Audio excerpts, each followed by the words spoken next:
This is Michele DeJuliis, and you're listening to Pro Lacrosse Talk. On Schreiber. Sidearm whip. Scores. Now it's one. Fidel scores. Hands off for Rabel. Switches hands and scores. Kylie O'Miller showing off those shifty skills. Right off the bat, there's Lyle Thompson. Welcome to Pro Lacrosse Talk, the voice of Pro Lacrosse. I'm Hutton, he's Adam. Together we're bringing you interviews with your favorite players and coaches, as well as news from all 4 professional lacrosse leagues. Today we're joined by Michele DeJuliis, founder and CEO of the Women's Professional Lacrosse League and U.S. Lacrosse Hall of Famer. First off, Michele, thank you for joining us today. We really appreciate you coming on, especially to discuss, such a dismal topic like the cancellation in the 2020 season. We also plan, though, on talking about, some of the positive news surrounding the situation and what you guys have in the works for the WPLL in 2021. And we want to talk a little bit about your career as well. But to start, what kind of led to your decision to cancel this 2020 season? Yeah, no, it's just obviously it's like the one thing you don't want to have to do, right, is cancel a season, certainly. I mean, especially with, being our 3rd season and really kind of taking a look at how things were going, kind of revamping, restructuring, figuring out how to be the most successful, and getting really excited because we've gotten some great partners on board that we were about to, that we were, very deep discussions and finalizing some agreements, and then to kind of halt, it's really tough, right? Yeah, no. But it allows us to say, okay, this is for the greater good, right? We want to make sure that we protect our players and fans and coaches and staff and everybody involved, and obviously we all as a country need to stick together and be good citizens. So this is the first step. And knowing that, we didn't want to also try to, squish a season into, a period where we could say, well, we're just going to postpone and hope to get this season in and not really, think it's going to happen. So we needed to make sure that if we're going to do it, we're going to do it. And knowing that venues were being canceled left and right, partners were then struggling to stay on board because they have to spend the money, and not knowing if we were going to have a season, is it worthwhile for them to do that? All those things we have to take into account. And so at the end of the day, it was like, okay, let's just cancel. Let's move on to our next major event, which would be our fall draft, because we moved our April draft to the fall, and then really build on a great 2021 season and make sure that we come out of the gates running, and we put all of our efforts towards that.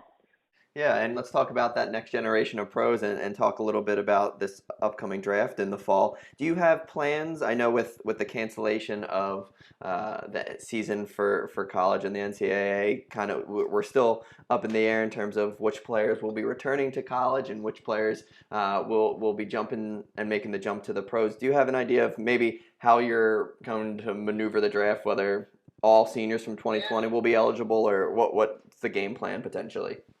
Yeah, I have to say, it kind of, the whole thing, the timing right now kind of helps us, right? Because in April, we would have known, like, who are the seniors, you know what I mean? And we would know that they would graduate and they would be done. Yep. And now, not knowing who would return to college or who's going to stay out, it kind of, as we go into September, and especially towards the end of September is when we plan on doing our draft, then we'll know who's going back and who's not. So that pool becomes more definitive, and then we have an opportunity to really make selections that are right for each team that we have.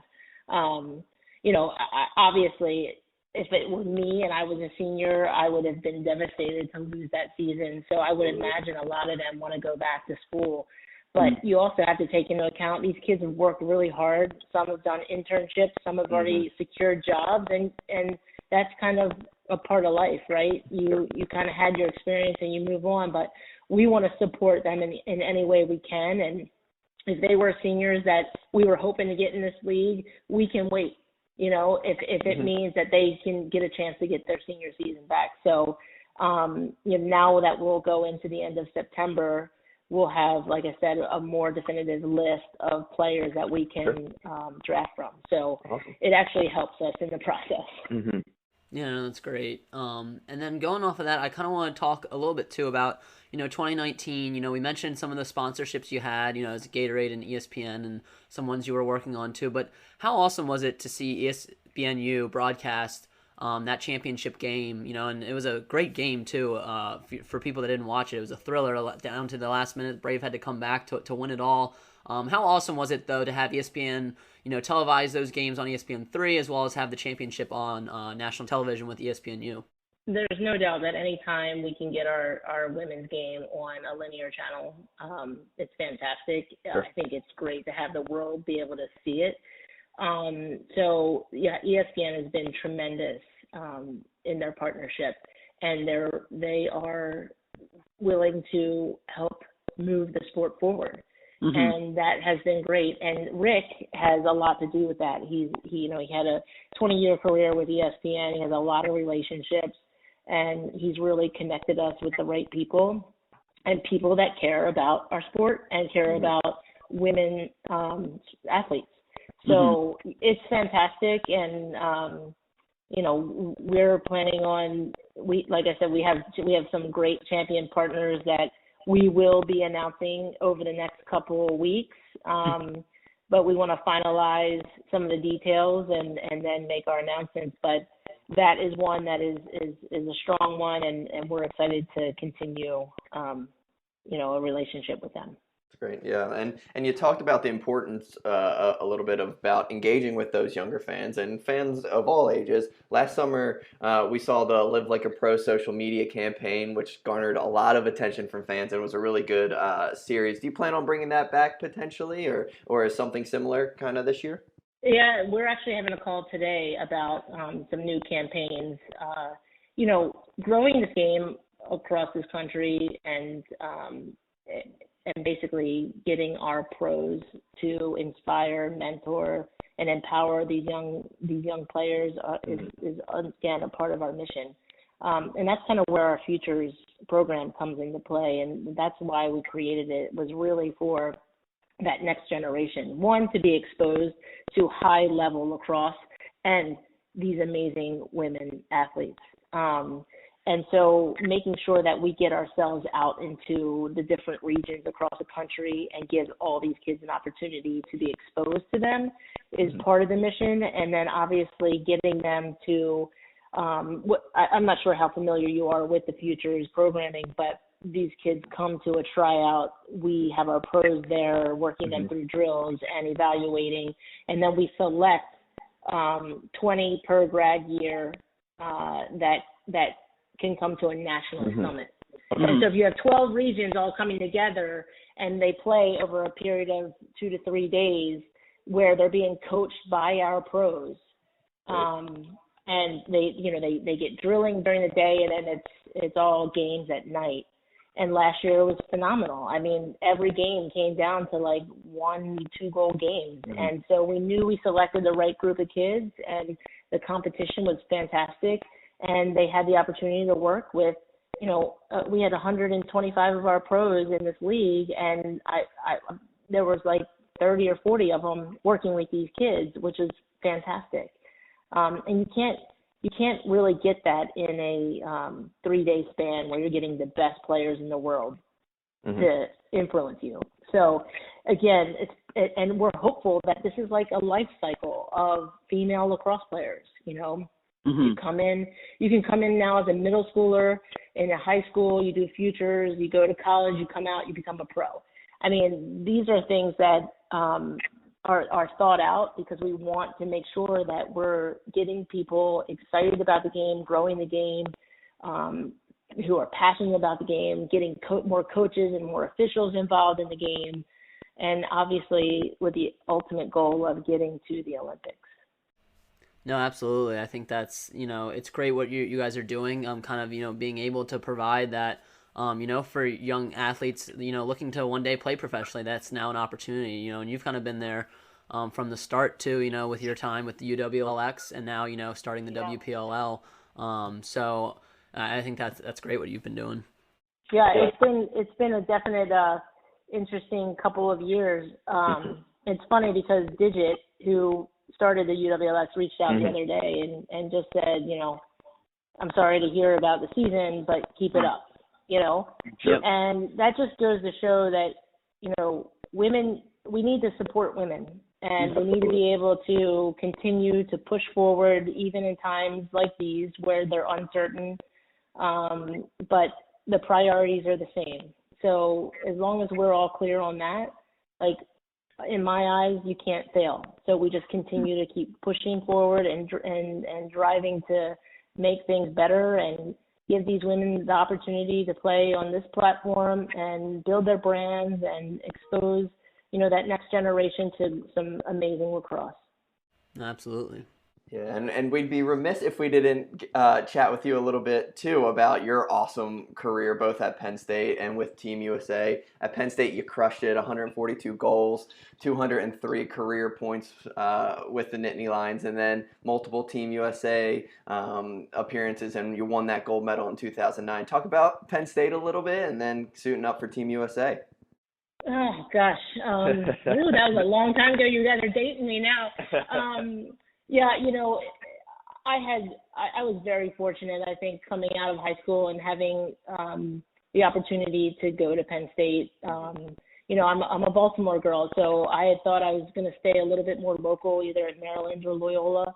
But when I stepped foot on Penn State's campus, to me, it was kind of a no-brainer. It gave me the opportunity to get a little bit away from home and have, like, my own experience, but also the team, the coaches, it was phenomenal. You walk into a football stadium and you see the camaraderie among student athletes and other students. It was amazing. So I no doubt had my mind made up when I went on that visit. It was the best 4 years of my life.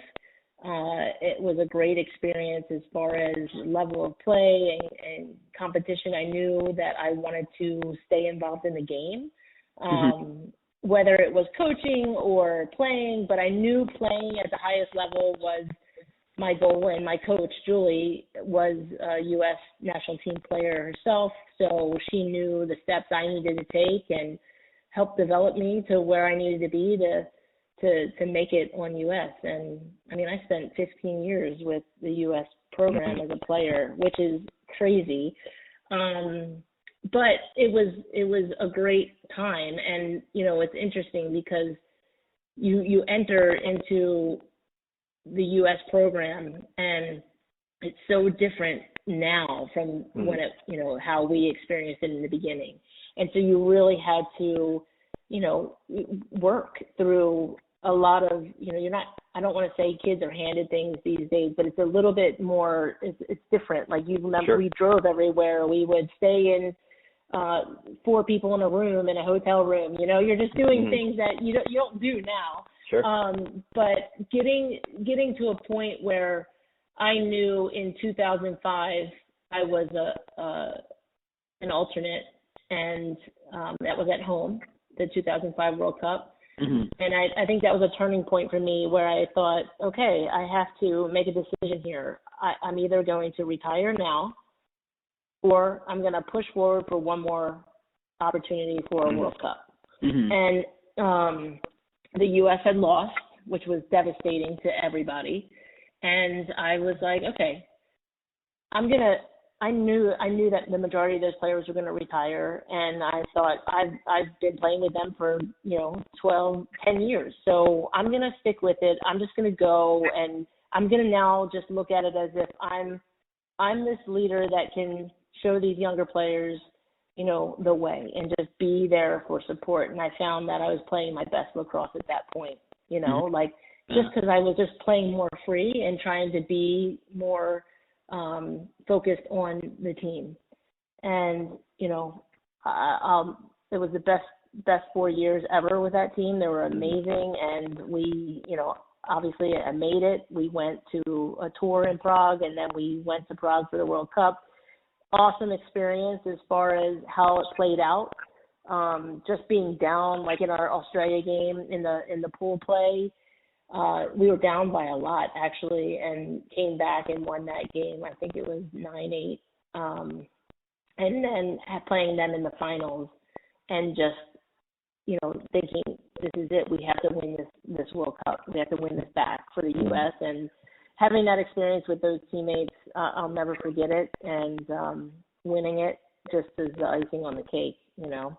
Yeah. But I will say during that time, you know, obviously Jen Adams is, you know, was a star, and Sonia and those guys were just fantastic, and they're amazing athletes in general, but they're just good sports, you know. Like I'll never forget, like that night Jen came up and she's like, well played DJ, and that just sticks with me. Like people like that are just the right people for our sport to help grow it. And honestly, Jen and Sonia, I have them involved in the league now because I know that, you know, they are the right people to help get this to where it needs to go.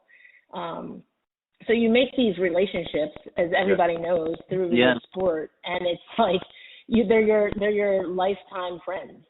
Mm-hmm. And you'll never forget, you share so many moments with them, and that was just one small moment, but impactful for me. And, you know, I know that I wouldn't want it any other way than to have a game that came down to like 8-7. I would never really. I mean, our teams now are crushing it, right? I think in 13, I was on that staff. They were blowing the teams away, and it's amazing because our athletes are amazing and talented. And but it's the tight wins are where you can really see what you're made of, you know. So. Sure. They've been really cool experiences, and that was a good note to end my career on. That's awesome. That's great. Yeah, I actually live in Towson right now. My wife's a Baltimore girl as well, and so you went to Loch Raven, is that right? Yeah. Yeah, we live in the village, so we live right in Loch Raven Village. So I know. No way. Yeah, it's definitely a small world. Totally. I only get back. My whole family's still there. Okay. So I get back every once in a while, but it's my old stomping grounds, man. I'll never forget it. That's where you you run in the hood. Yep, exactly. So yeah, it's a good time. I mean, what a great place to pick up a stick, you know. And we happen to just live in the right place to have the opportunity to not only learn from people that are so experienced. I mean, my high school coaches. You know, I was a softball player. I never picked up a stick until high school. And then they were like, no, you're going to play lacrosse. And I was like, okay, I'll try it.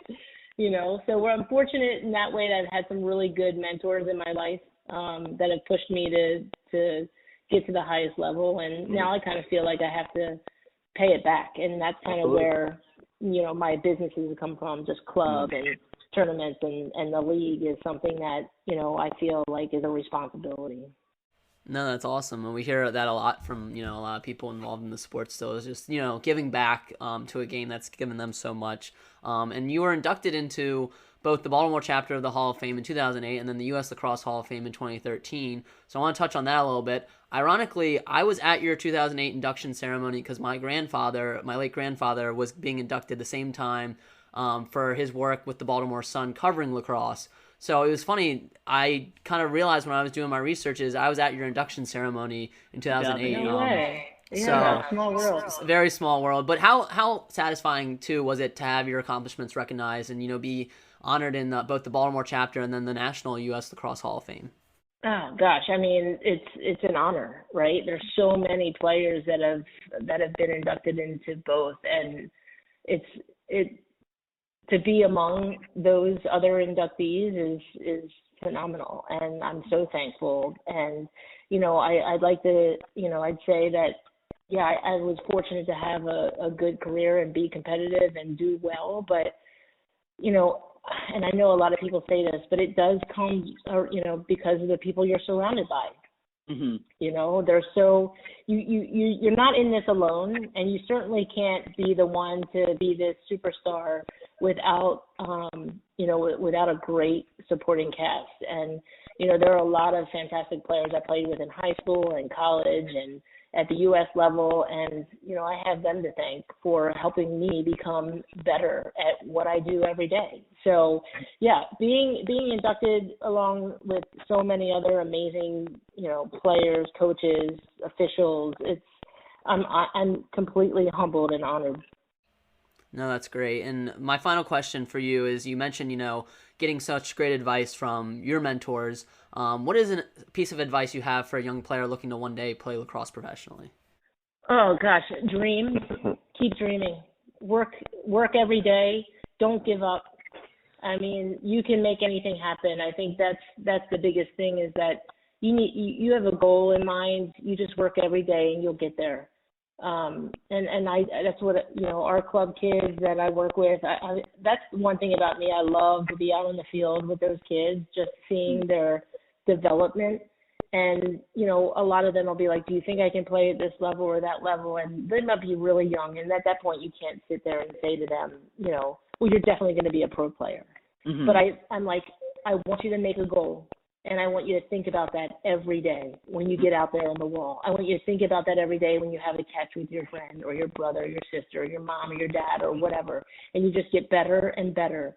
And then, and as they continue to develop, you start to see them change so much. And I just think it's like, keep dreaming, and that dream will become a reality so much, so long as you continue to work on it.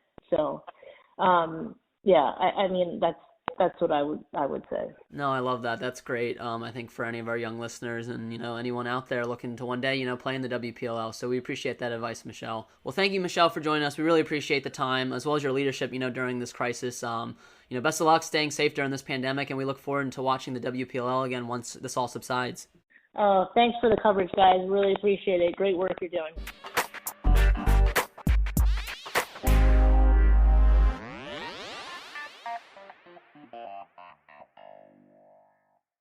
Thank you for listening to another episode of the Pro Lacrosse Talk podcast. Today I want to talk to you about our sponsor, Anchor. We've been using Anchor for the Pro Lacrosse Talk podcast since the very start.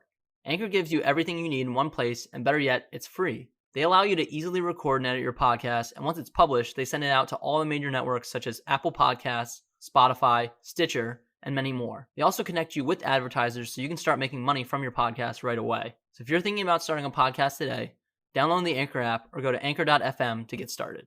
Today's show is being brought to you in part by Stitcher Premium. You can use Stitcher Premium to listen to shows ad-free such as Conan O'Brien Needs a Friend, My Favorite Murder, Wolverine the Lost Trail, or our favorite, The Fantasy Footballers. For only $4.99 a month or $34.99 a year, you get access to Stitcher Originals, bonus episodes, and comedy albums. Better yet, if you go over to Stitcher.com/premium and use the promo code LACROSSE today, you can get 1 month free. So head on over to Stitcher, sign up, and get your free trial today.